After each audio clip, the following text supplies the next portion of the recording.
안녕하세요. 김다니엘입니다.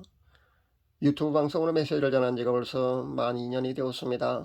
어떤 동영상은 조회수가 너무나 저조해서 솔직히 방송을 접으려 했던 적도 여러 번 있었습니다. 처음부터 인기 유튜버가 되겠다는 그런 목적으로 시작한 것도 아니었기 때문에 그러니까 큰 욕심이 없었지만은 그래도 조회수가 너무나 저조하면은 방송을 접을 수밖에 없는 겁니다. 그런데 이젠 구독자 수가 630명을 넘어섰습니다. 손꼽아 제 메시지를 기다리는 그런 분도 여럿 있고요. 동영상을 올리자마자 금방 수십 회 조회수가 올라가는 것을 보면은 솔직히 메시지 전하는데 힘이 나기도 합니다.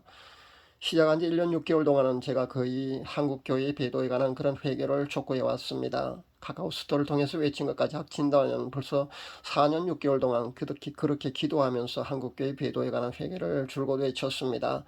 그런데 그것은 실현 가능성이 사실 거의 희박합니다. 그래서 이제는 개인의 회개와 경건 훈련 즉 영성생활로 나아가기를 그렇게 촉구해 봅니다. 그런 메시지로 바꾸었습니다. 그러니까 성화로 나아가서 한 명이라도 그 순교자와 휴거자를 더 많이 배출하는 방향으로 제 메시지 방향을 바꾸었다는 겁니다.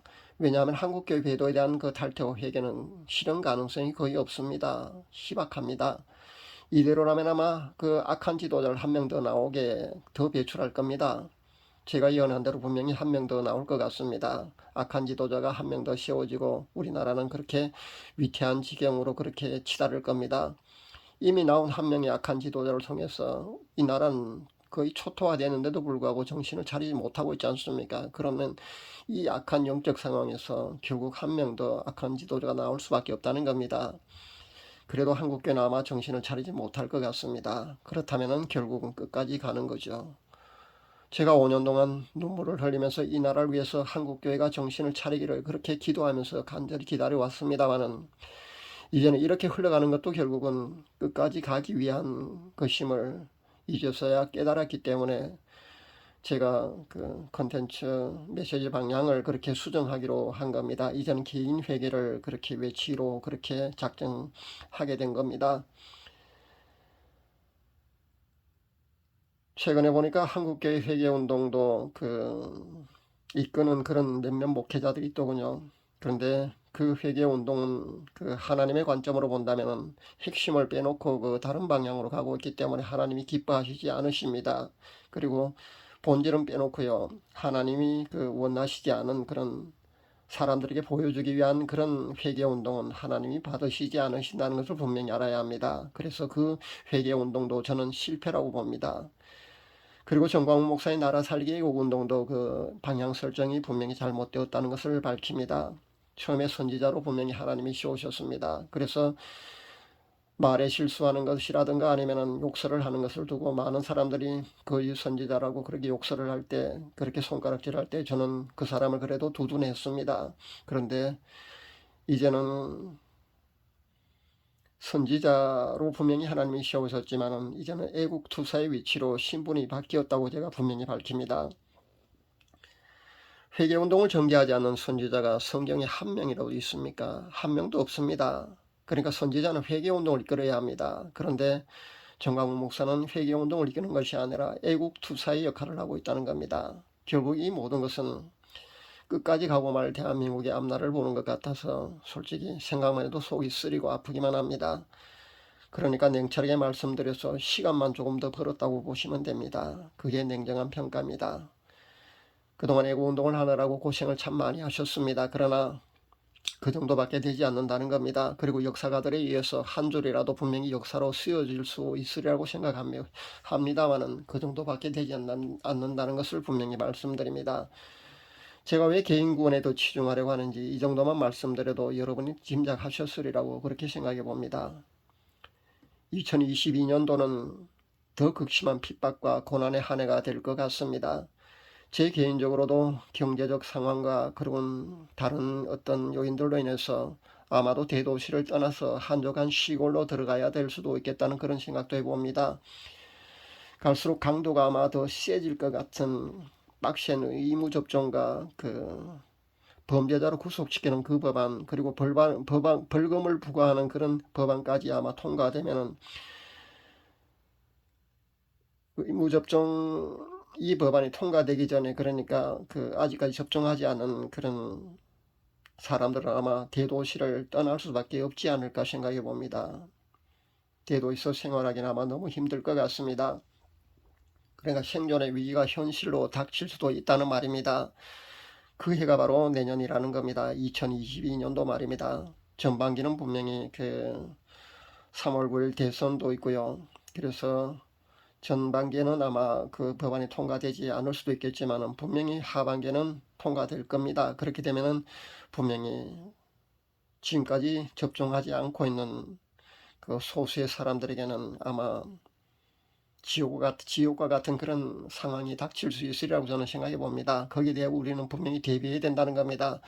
제가 하는 환상대로 그 악한 지도자가 그 대통령이 된다면은 180석 거대 여당은 지금까지 그래왔던 것처럼 그렇게 악법들을 아마 통과시킬 겁니다. 그러니까 이 악법을 분명히 통과시킬 거라는 겁니다. 세계적으로 아마 내년 되면 아마 분명히 통과시키리라고 저는 생각해 봅니다. 지금은 방역 패스로도 이렇게 힘드는데 그때 의무접종 법안까지 통과시키고 나면은 아마 감옥에 그 미접종자들은 집어넣을 겁니다. 그런 법안까지 아마 통과되리라고 봅니다. 그렇다면은 내년 하반기 정도 되면 세계적으로 우리나라도 똑같겠지만은 그렇게 극심한 핍박과 고난을 우리는 대비해야 된다는 겁니다. 많은 사람들이 그 선거로 국민들이 지도자를 선택한다고 그렇게 착각하고 있습니다. 그렇게 알고 있는데요. 실은 그렇지 않다는 겁니다. 세계적인 그 글로벌리스트, 그러니까 저 딥스테이트, 저 어둠의 세력들에 의해서 각국의 정치 지도자들이 그렇게 선택된다고 보는 것이 옳다는 겁니다. 그렇게 본다면은 우리나라는 이미 그 사람들에 의해서 이재명이라는 사람이 아마 선택되었다고 보는 것이 맞다는 겁니다. 전 그것을 환상으로 이미 6개월 전에 본 것이고요. 안타깝지만 세상은 이렇게 흘러가고 있습니다. 혹시 그 최악의 그 이재명이 아니라 차악인 윤이 된다고 해도 크게 달라질 것은 없다는 겁니다. 조금 더 나은 정도라고 보시면 됩니다.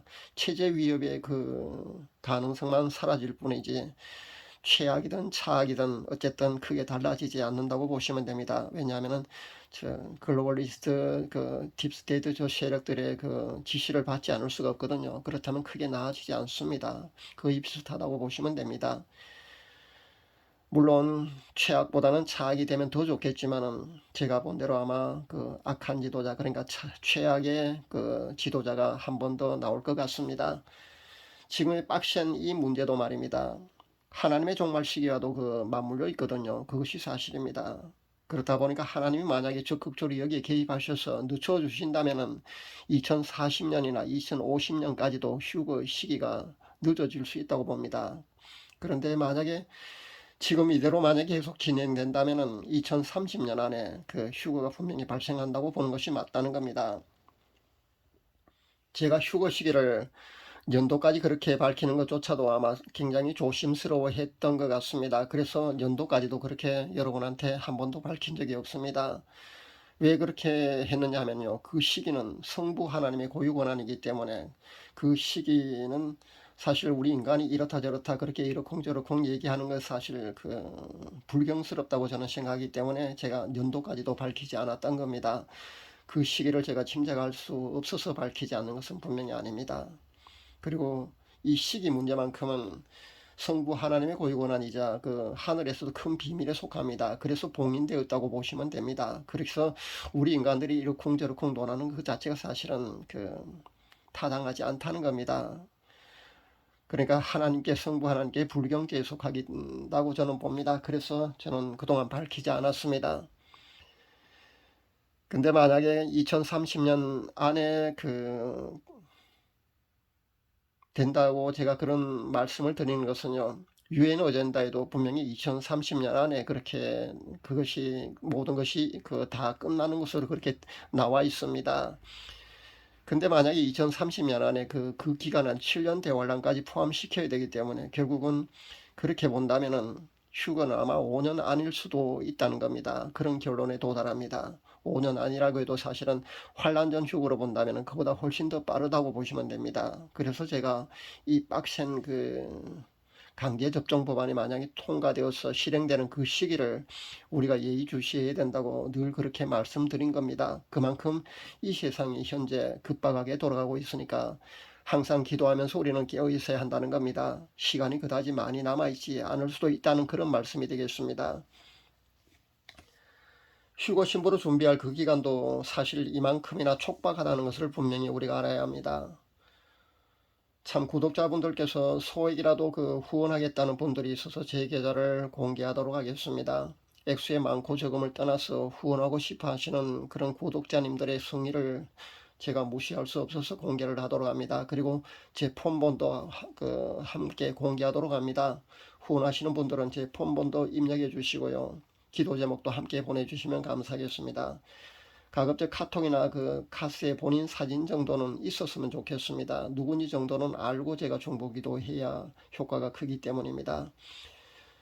그렇다고 해서 제가 후원하지 않은 구독자분들도 긴급 기도 요청을 댓글로 남겨주시면 사정과 상황이 딱한 경우는 제가 5분에서 10분 정도를 중보 기도를 해드리도록 하겠습니다. 지금까지 늘 그래왔듯이 말입니다.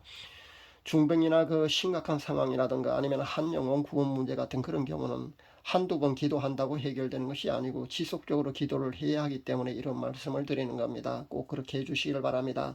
그리고 가급적 제게 전화는 하지 마시기를 바랍니다. 제 사생활이 많이 침해를 받기 때문에 가급적이면 메시지나 카톡으로 꼭 그렇게 중보기도 제목을 보내주시면 감사하겠습니다.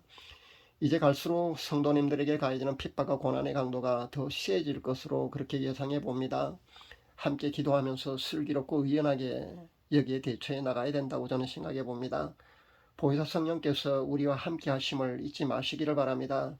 그분께 항상 의지하시고요. 그분께 도움을 요청할 수 있기를 바랍니다. 제 구독자분들이 앞으로 계속 늘어나서 만약에 1000명 정도가 된다고 제가 가정을 해본다면 7% 정도, 그러니까 70명 정도를 제가 기도하고 양육해서 휴거 신부 내지 순교자로 그렇게 배출하리라고 저는 예상해 봅니다. 큰 욕심 없이 70명 정도로 제 목표를 그렇게 설정해 봅니다. 여러분이 70명 정도에 꼭 들었으면 좋겠습니다. 제 구독자 1000명 중에 만약에 1000명이 된다고 했을 때 70명 정도의 휴거 신부나 순교자를 저는 그렇게 예상합니다.